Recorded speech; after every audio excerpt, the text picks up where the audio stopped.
The body positivity movement was fake, let's be real. And that's why it never worked.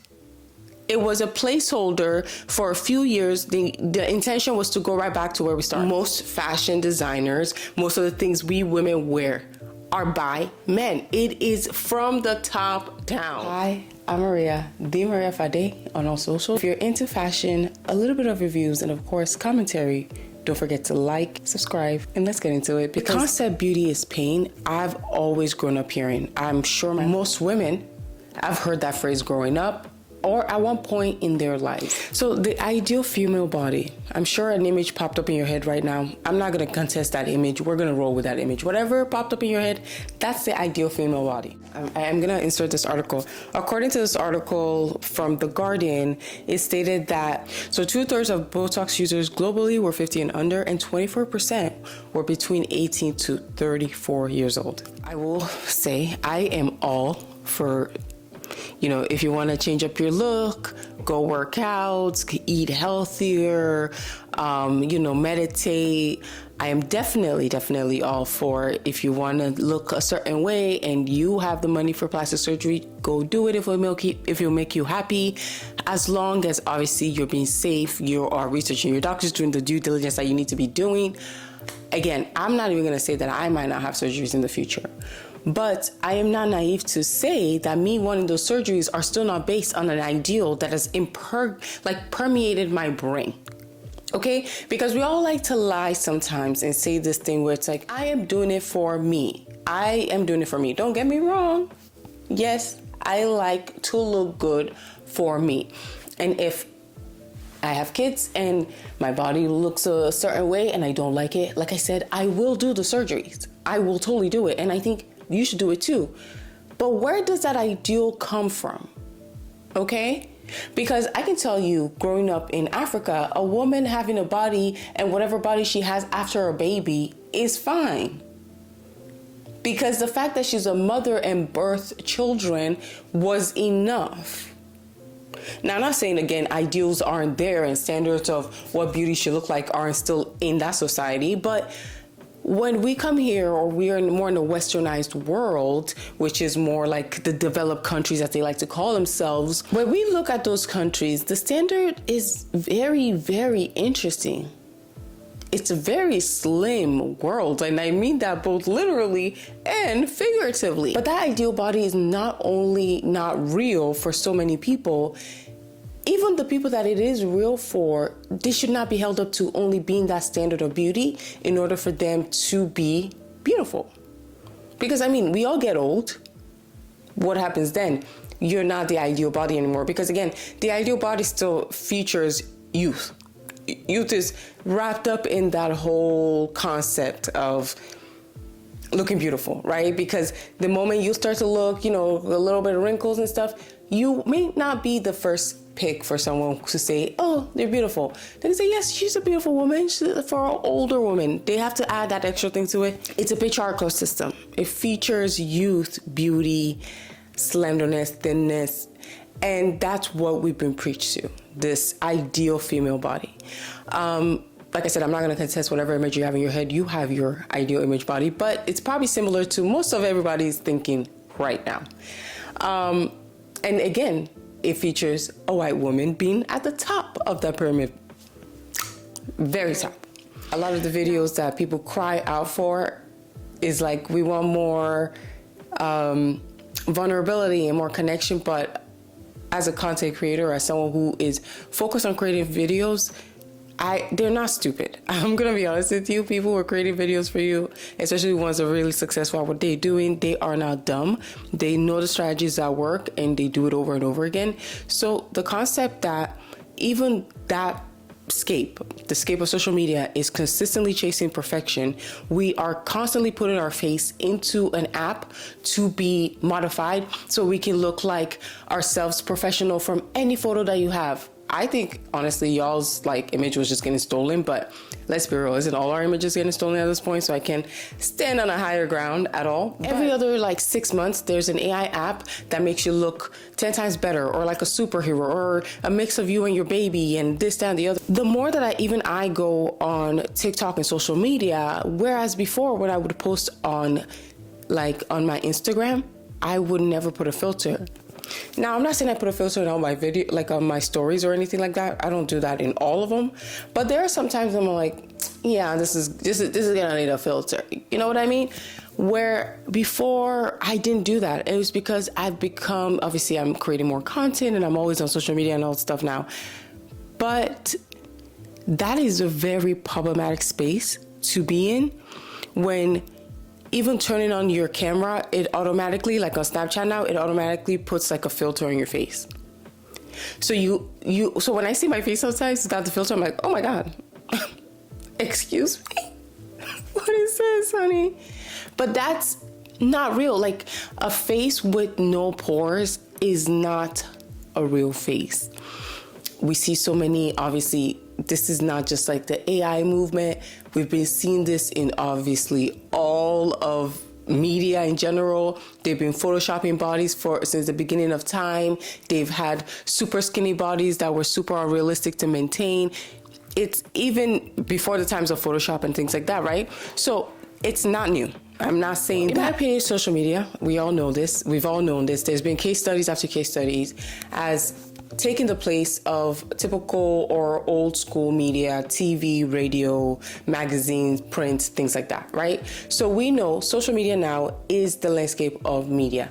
And social media has really blown this out of proportion, probably like 1,000,000%, because we see super photoshopped people and we know they're photoshopped, but for some reason you still want to look kind of like that.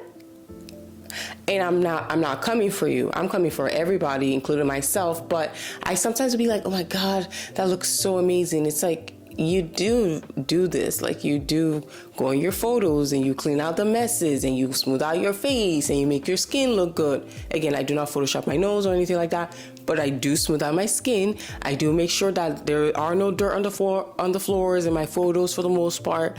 There are little tweaks that I do, obviously color grading. So I look at someone else's and I'm like, obviously inspired by it, but also like, oh my God, the perfection behind it. Knowing fully well I do a lot of the same thing, there's still this something in me, and I'm sure in you too, that's just like perfection. We do, as humans in general, we do crave perfection. We want things to be perfect, even though if we truly had perfect everything, we would be bored. We as humans are chaos prone, but we crave perfection. But at the same time, like I said, we would be bored if things were perfect. That's why when you have a very routine day that went pretty well for the most part, you say it was a boring day, nothing happened. When really it was just a good day because everything went well. Right? Perspective. But, all right, I am not naive to the privilege that I have just for the fact that I am thin. I may be a Black woman and I already have all the intersectional issues that may deal with being Black and a woman and, and immigrants and this, that, and the other. There are issues that obviously exist with the intersection of being a Black woman, but I am not naive. There is that concept. Thinness is in. And we're seeing that more and more of how the Kardashians are now reversing their BBLs and we're going back to an era of thinness and they're all like, everyone is skinny, and we've seen the Ozempic wipe out the super big wave of the Ozempic happening now. And I'll be honest with you, I can't remember what it was. If somebody remembers, please drop it in the comment. I cannot remember what the name of it. There was another thing in the 2000s that was a dieting. It was either a pill or an injectable thing. All the celebrities were doing it at that time. They were also all losing weight like crazy. I think the epidemic of thinness was very present in the 2000s, 2010, 100%. The video vixens went from being like curvy women to being thin, and that was what was in. And we're seeing that happening again, of course, because like I said, style and trends happen every 20 to 30 years. We're 20 to 30 years in, it's happening again. It's not new. It will always happen. It's always been like that. That's why the research exists. All relentlessly chasing this filtered ideal now. Like, I won't lie. Like I said, it got me too. This, if I could just get like a little botox under here, right? If I could just do this under my eye, maybe I could really get this winged look all the time. If I just go and just get some, facial peels and do some chemical peeling, maybe I can get really smooth skin with less pore, and all that stuff. Oh, maybe if I do my nose, I can do a little cosmetic thing in there. We all have it.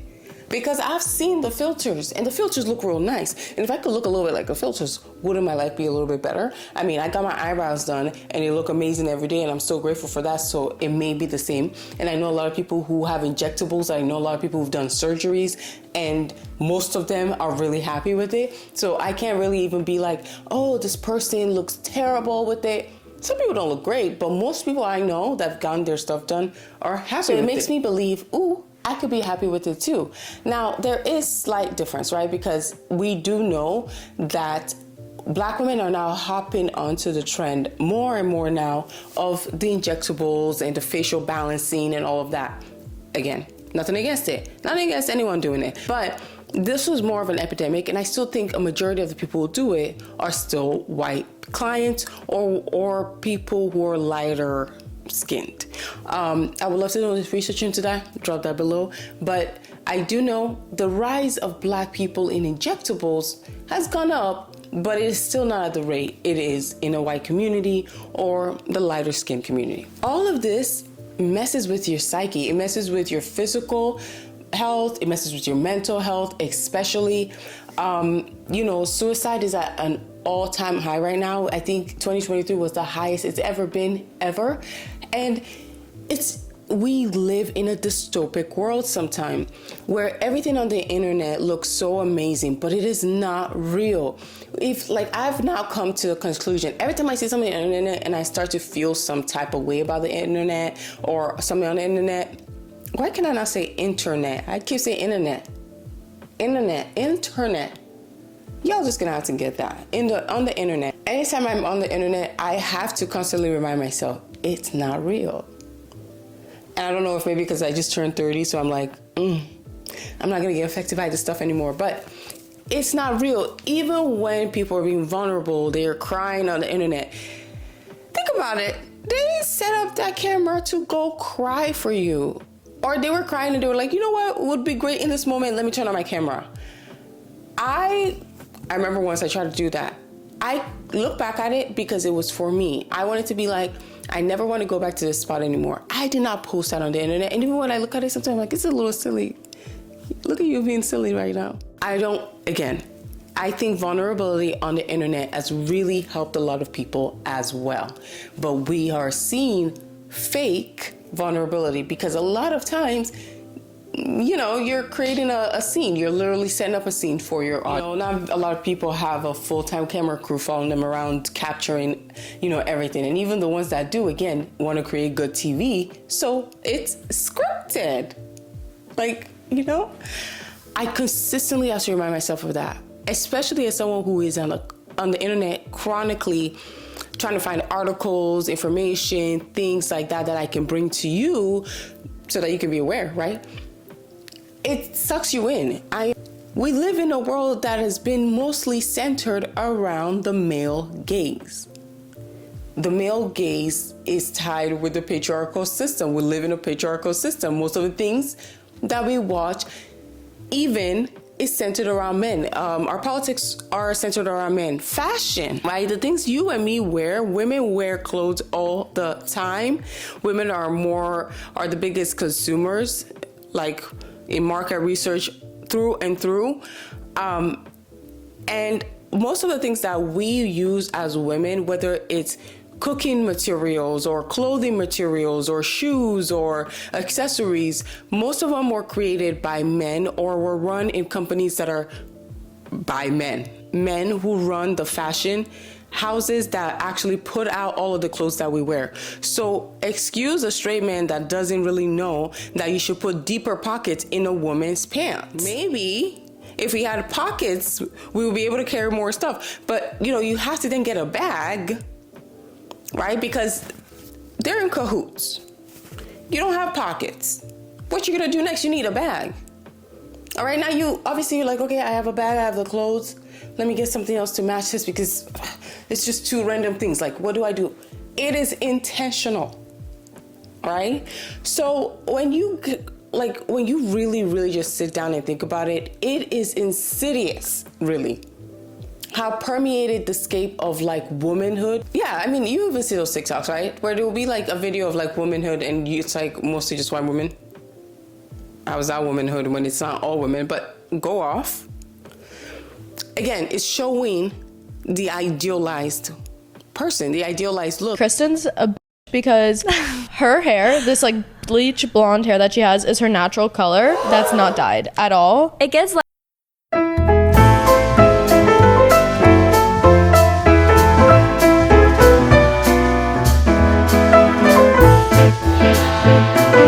there's a hair color hierarchy and it's colorism for them. And I was like, oh, that's why they're so like offended within these comments. First of all, it was recently that the blonde and brunette debate really blew up, I guess, on TikTok. That was like, wow, even then, obviously there's a hierarchy that a blonde is still better than a brunette. And then a redhead, crazy. Insane.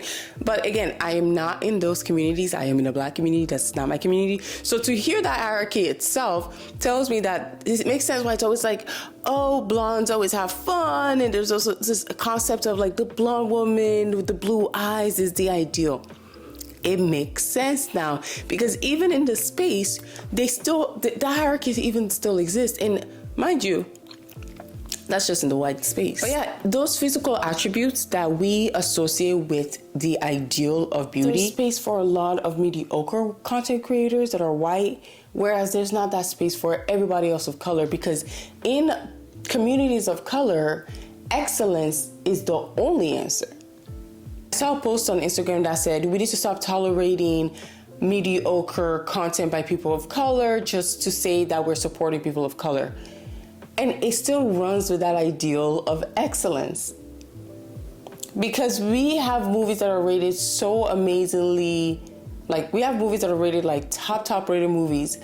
And what was the concept? Two white dudes, like Dumb and Dumber, what was the concept? Two white dudes being stupid?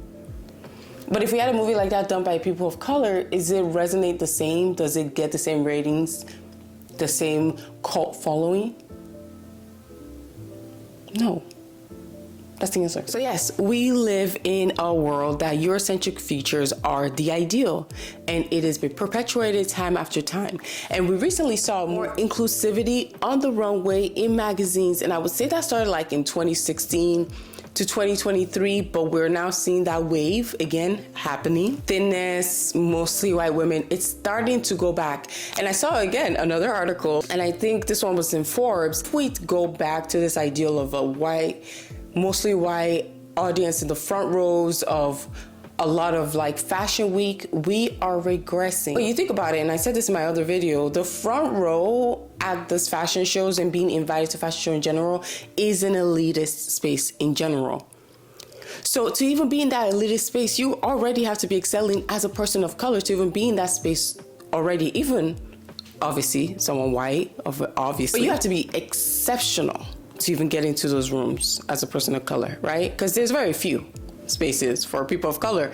Lie to yourself if you want, but there are very few spaces for people of color. Most times, there are very few people of color even on the marketing team. So you then have to get somebody who will vie for the one person of color or the two people of color that they hire for a campaign. It is not coincidence, it is by design. But when you say beauty is pain, it is tied up in this whole full picture, in this whole full concept, where we just have to tough it out as women. In general, all women, all of us just have to tough it out through pain, because eventually people see it as she tried. Patriarchy, I would say, and racism are brothers. Actually, I would say they're more twins. They simpatico. Brothers in arms. Where one exists, the other is present. Patriarchy had been long-standing before, I think, even racism came about around with slave trade times. So like I said, they've been around for a while. You could not live alone as a woman and even get your own property recently in the United States till like the 70s and 80s. You couldn't even have your own bank account till. So where were you gonna go as a woman? You were gonna stay with that man, whether it was abusive or not, because where were you gonna go? Okay? The defamation of the female body has been a long-standing tradition. I honestly don't even know who to blame. So yeah, where did it start? How far can we date patriarchy? I know they are matriarchal systems. I am not naive to this, okay, guys?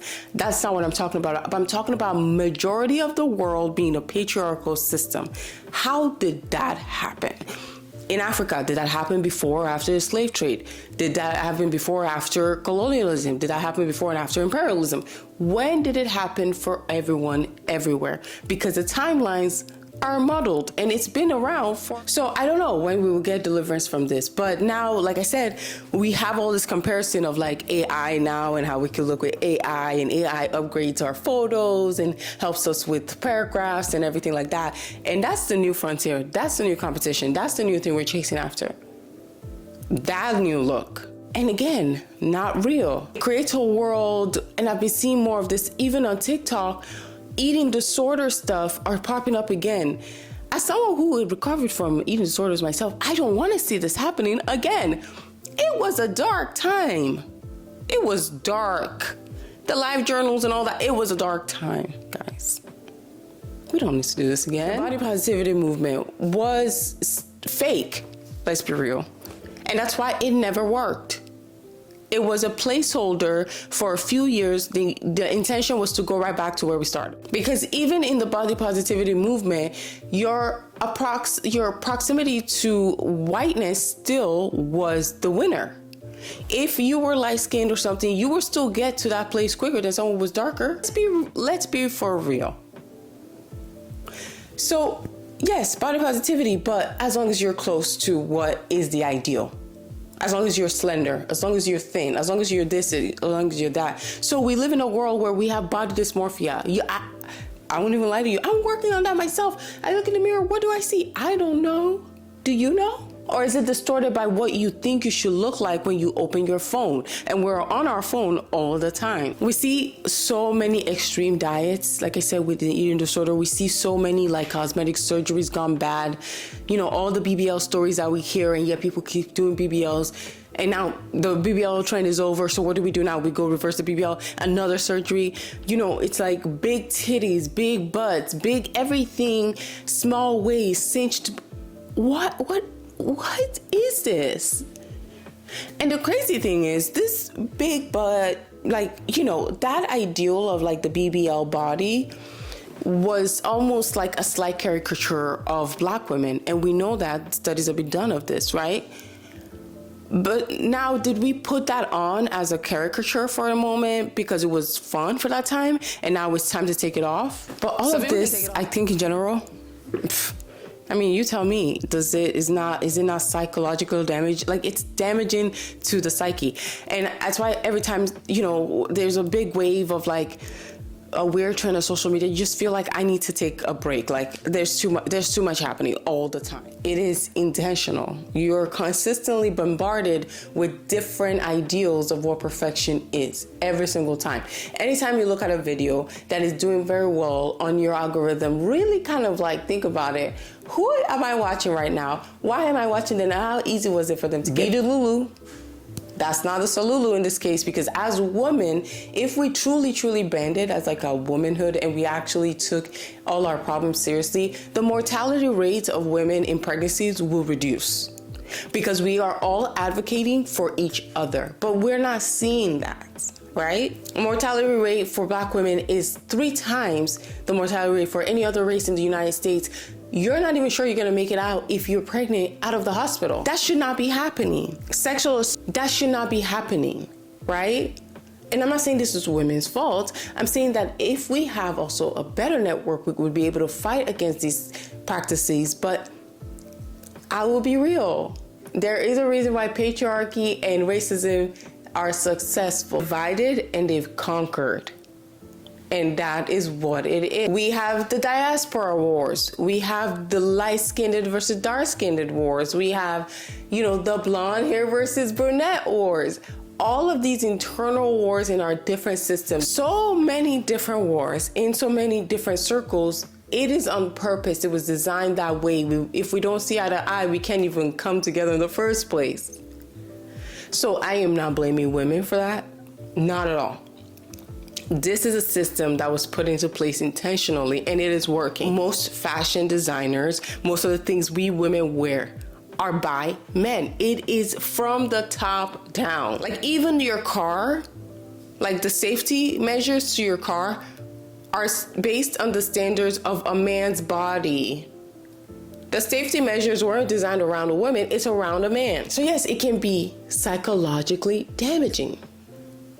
But you have to understand, when you see an image on the internet, when you see something, when you see a fashion model, you have to understand what it might have taken for that model to look like that. Not all vulnerability on social media is bad. And I've loved to see the people who will be like, they make a post about, you look so great. And they break down all of the cosmetic fillers and surgeries that they may have done. I love to see that, because it really puts into perspective what we're looking at. And mind you, they do all of that and they still put a filter on. And you're never gonna compete. Just because you're seeing it on social media, that's not the real world. The people that you see consistently know what they're doing. They're creating content. They do this for a reason. They know their image is tied to how they're perceived, and how they're perceived is their moneymaker, right? Like I said, the exploitation of Black and brown bodies, being mocked, mimic, you put it on as a disguise for a while. Like I said, I think the curviness and everything will come back again, maybe like 2035, 2040. In those 20 years, again, add 20 years, it'll be back. It was popular in 2016, so 2035, 2036, it'll be back. Curviness and thickness and inclusivity will be back. I hope it lasts longer. I hope it's a thing. But it really reminds me of this book I read when I was younger called Uglies. I think there was another one called Pretties, and there was a series of them. And in the book, the world was divided into two camps of people. The people who got surgery, I think it was maybe at 16 or 18, I don't know, I have to look it up. But the people who got surgery at a certain age, and then obviously look like the societally accepted ideal now, and the people who did not, the uglies. And you could be one of the pretties, and you could look beautiful. And I'm double checking this right now because I don't want to just say this, but I remember reading this book, and I thought at the time, yes, the Uglies book series. I was literally so young reading this. Yes, Uglies, Pretties, and Specials. And there's a fourth one, Extras. I didn't know about that one. Anyway, so this book is set in some future, which looks like we're living in right now. And the planet is killed. 90% of the population is gone. Most of the cities are left in ruins. Okay, we're in a scarcity world. Everybody in the new society, they promote the values of the surge, a typical type of cosmetic surgery that all citizens undergo at the age of 16. Is that not happening a lot? Do a lot of 16-year-olds not get surgeries now? They do. It really surprised me how many people are 16. I'm like, yeah, I got a surgery at 16. I'm like, oh, really? Wow. I don't know. I was shocked. It's yeah, if your parent signs off on it, you can get the damn surgery, right? Yeah, you can get the surgery if your parent signs off on it. Clearly. But yeah, in the book, at 16, it was called the surge. It was a normal thing. It was encouraged in society to go get the surgery. You become a pretty. You go from uglies to a pretty. The people who resisted the surgery and wanted to feature their own heritage and background and were the outcasts of society. Crazy to see that actually happening now. Yes, there are people getting surgeries. Yes, there are people getting fillers. But it's not at the rate that you may think. Social media, it's at the height of everything. Height of consumerism, of exposure, vulnerability, everything. It's the extremities. Social media is our extremities for the most part.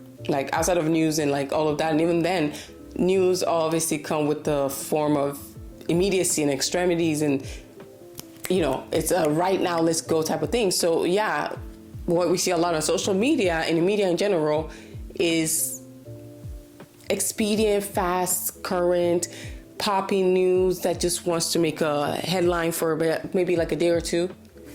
And if that's the same thing happening with the content creators that are on the internet, they need to make a splash ASAP. So yes, people are getting fillers. I've met lots of people who got fillers. I know a lot of people who get fillers. A lot of people get Botox.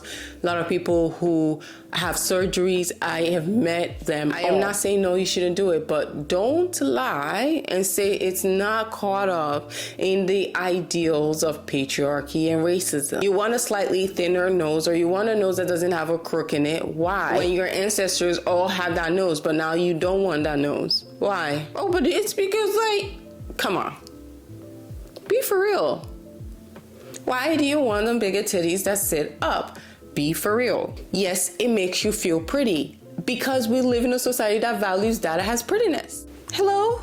It's crazy that book I read literally when I was probably 14 or 15 is now literally our reality. I think challenging those norms and really examining what you actually watch is the next step when it comes to like fighting back against this like relentless push for social media and the perfection that we all seek now. I can talk for 45,000 hours about this. Really, all I'm going to talk about is patriarchy, racism, and like the ideal woman's body. Yeah, that's my topic. It's a hill I could die on. I could talk about it forever. The kidnapper would throw me out of the car because I couldn't stop talking about it. It is so crazy. I don't know if it will be free of an ideal female body. I remember watching America's Next Top Model. It was a really big, popular show. We all watched it at the time. Toxic. There are definitely ideals there that we all carry over. Be real in the comments. Let me know how has social media and just media, I guess, in general impacted you. What ideals are you trying to shed right now that's been ingrained in your brain since you were young and you didn't even realize it? Comment below, let me know. Because I pretty much just like gave myself away in this video. It was nice sitting with you and talking for a little bit. Until next time, bye.